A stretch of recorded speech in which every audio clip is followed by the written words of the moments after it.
So problem with the SD9VE, and I installed the Apex spring kit with it, and having problems with it. So trigger won't engage.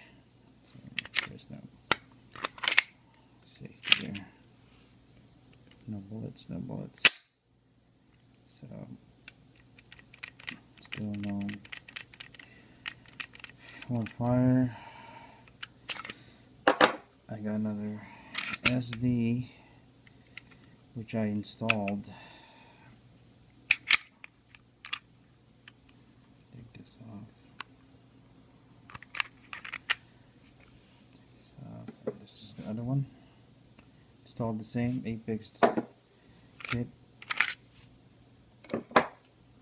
Shave, followed the instructions, shaved the trigger, lubed it, polished it, had the right installation of the engagement here, magazine release and everything you would see. So I have another slide installed and everything, but this one is working. No bullets. You hear it.